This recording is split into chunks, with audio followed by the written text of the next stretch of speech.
ซื้อกองซูปมาแต่จีนเป็นรุ่นเยียบอันนี้เป็นซ่องบังเห็นเขาเจ้าโฆษณาขายในเฟซก็มีอยู่แต่ราคากับพวกฮู้กันเนาะอันนี้ค่อยซื้อมาซ่องอันได้ราคาที่ประมาณเท่าไหร่วะบ่จื้อละแต่รู้สึกว่ามันบ่แพงหรอกค่อยสิเอามาซูปตีนล้อตัวค่อยซื้อมานี่อันมันก็ยางมันหัวตั้งแต่บ่แม่นหัวมันเหี่ยวตั้งแต่ตอนซื้อมาแล้วค่อยก็บ่ได้ซูปคิดว่ามันเป็นรุ่นที่บ่ได้รุ่นซูปบ่ได้อันตีนมันอ่อนใส่งานมาจนสิเพ่ละรอไปซีนี่บ่ทนเป็นรออยู่พอสร้างค่อยสิลองมาซูปเบิ่งห้าก็สิใส่เทื่อละบิดบ่เคยใส่เด้อซื้อมาไว้ซ้ำห้องเพื่อตีนรถเหี่ยวหรือตีนรถหัวก็แบบสิแหละมีเข้มมาบอกความดันครับเดี๋ยวค่อยสิลองซูปเบิ่งว่ามันสิใส่ได้หรือบ่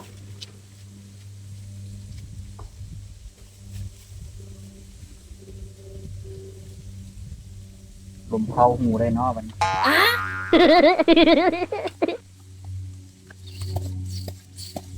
ก็จะใส่ใส่ตีนเดียบแต่ใส่มือดันเอาก็ได้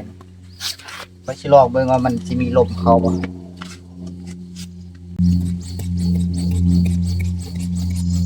ก็รู้สึกว่ามีลมเข้าอยู่ตอนซูปค่อยเอามือบีบนี้มันจะดันตึงออกจะสิเอาลองตีนเหยียบคือเข้าเบิ่ง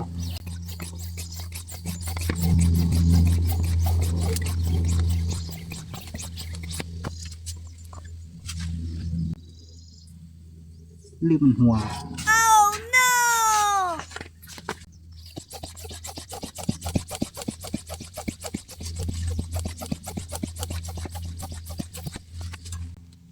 แข็งอยู่ต้องเคี่ยวซุบๆไปเดี๋ยวจังหน่อยลมมันสิออกบอลเอาหัวนั่นนี้ไป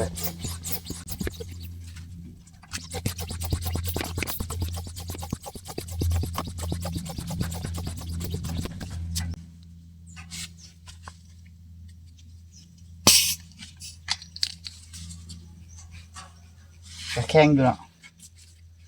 นี่ค่อยก็ซื้อมาไว้ซ้ำห้องไว้ซื้อมา2 อันให้พอค่อยอันหนึ่งคันไซส์ดีก็สิซื้อมาเพิ่มอีกราคาก็บ่แพงอันนี้มีบอลซูปมักบานพร้อมมีเข้มซูปมักบานรุ่นซ่องบัง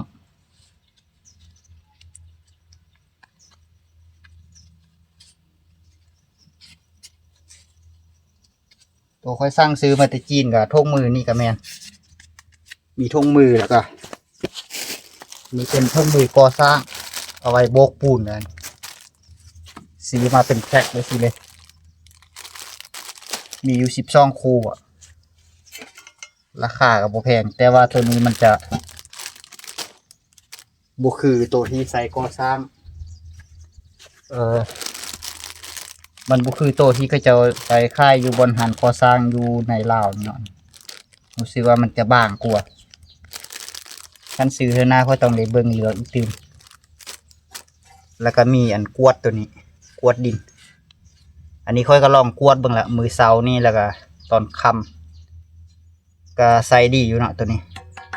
คือว่าดีคุ้มค่าอยู่แต่เสียอย่างเดียวคือมันโป๊กมานำเขาเจ้าซีทรงเครื่องมาให้แล้วนี่บูฮูว่าเขาเจ้าผลิตลายแล้วโยนไปโยนมาแล้วซีนโป๊กเลยก็พอเนาะแต่รู้สึกว่าใส่ดีอยู่นี่อันนี้คุ้มค่าอยู่จกตัวนี้ก็เคยถ่ายคลิปไว้ละแต่ยังบ่ได้เอาลงเลยอันนี้ค่อยก็ซื้อมาแต่จีนเหมือนกันเอามาลอง2 อันเอามาไว้กวดหน้าดินไปสิ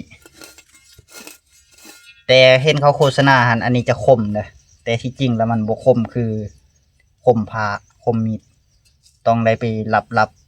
ฝนอีกตื่มจึงกวดหญ้าพวกนี้ได้แต่ตัวนี้แท้ใส่กวดคักคันกดน้ำหนักแห้งๆนี่หญ้าพวกนี้นี่กวดออกแบบสบายเลยนี่แบบสิเพราะว่าหน้ามันกวงแล้วกับอันนี้นี่ก็รู้สึกว่าอยากคมทองกับตัวนี้แหละถ้าหลับให้มันคมคือแบบคมพาคมมีดนี่แหงกวดสบายเลยตัวนี้ ตัวนี้ความกว้าง40เซนพอดีงามอ่ะตัวนี้อันนี้ก็เอามาลอง2อันแล้วก็ยังมีอีก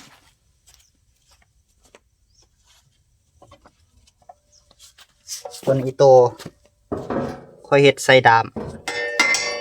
แล้วก็เอาไปลองวัดเบิ่งละใส่คักอยู่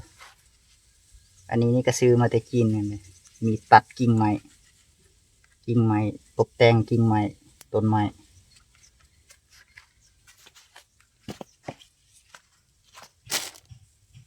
ก็ยังมีหลายอันอยู่ที่ซื้อมา อันนี้เป็นอุปกรณ์ใส่เวียกในส่วนหรือว่าก่อสร้างคิดว่าน่าจะยังมีอีกที่จะซื้อแต่บ่ซื้อเทื่อช่วงนี้พอก่อนมื้อนี้ก็มารีวิวกล้องถ่ายรูปกล้องบางซูปนี่เลยอันนี้ก็พอใช้อยู่แต่บ่รู้ว่าใช้โดนๆไปมันสิเพไว้หรือนานเพเนาะเดี๋ยวค่อยลองใช้เบิ่งตึงว่าอันนี้ก็ก็เปิดใส่เทื่อน้ำบิดที่เอามาซูปตีล้อนี่ซ่องบางซูปราคาซื้อมาค่อยบ่จื้อแล้วเนาะเดี๋ยวค่อยสิเอาราคาขึ้นให้เบิ่งแต่ว่ามันก็บ่ได้แพงดอกซื้อช่วงเขาเจ้าลดราคาซื้อ2อัน